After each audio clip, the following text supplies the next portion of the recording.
I'm standing on top of the Shanghai Mansion, which in 1949 was known as the Broadway Mansion. And it's a very nice place to snap a photo of the famous bun. It's very convenient for foreign journalists to do so because this building housed the Shanghai Foreign Correspondents Club, and many reporters actually lived here. This is a photo taken here by American journalist Harrison Foreman. Buildings on the Bund look similar, but the picture reveals the old Shanghai. Poor men's sampans fill Suzhou Creek. Foreign warships moored in the Huangpu River. Photos taken by Harrison Foreman on the ground were more revealing, like this one. That scene was witnessed by another journalist who wrote an article titled, "This Happened on the Bund in Shanghai." He described what he saw in disbelief, that in these days of UNRRA, CNRRA, ECA, and other aids to China, an incident like this could happen on Shanghai's main street. Rampant corruption, runaway inflation. The city was in total chaos. And despite the inpouring of foreign aid, the great majority of Chinese people living in Shanghai were leading miserable lives. But why? Time went back 3 years. In 1946, the ruling nationalist government restarted the civil war against the communists, while the country was still recovering from deep turmoil caused by World War II. Most of the country's wealth went into the government's war effort.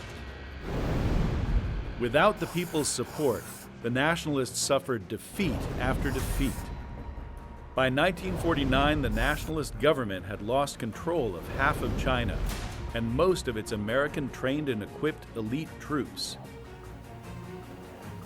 Military defeat brought along more economic squeeze. In an effort to stabilize the crumbling economy, the government attempted to institute monetary reforms, which forced people to hand in their precious metals for the new paper money. The reform was a complete disaster.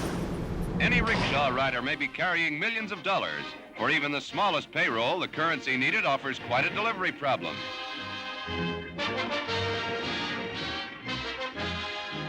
No shopper who hopes to buy anything goes without bundles of what it takes. $18 million, for instance, Chinese that is, for a carton of cigarettes.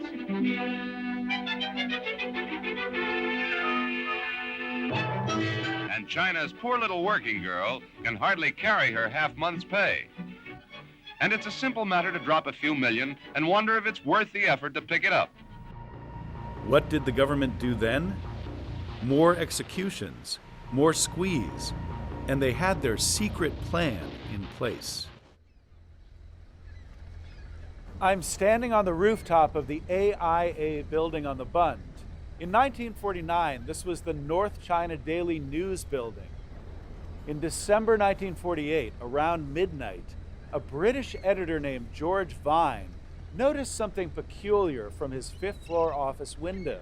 He saw workers carrying heavy packages out of that building, which was then the Central Bank building. With soldiers standing by, they loaded those heavy goods onto a ship moored in the Huangpu River. George Vine quickly realized that was the Treasury's gold they were trying to move. What he witnessed was one of several major efforts of the nationalist government to sneak gold out of Shanghai. When the news spread, bank runs followed. All hope left among the people toward the nationalists drained into the gutter. Those were the last days of a crumbling old Shanghai. Even the American Consulate General of Shanghai, John Cabot, wrote these words: "The rich lived lavishly and ostentatiously. The poor were utterly miserable." It didn't take much observation to realize why communism had such a strong appeal under the circumstances. When a government disregards its people's welfare, history will make its own choice.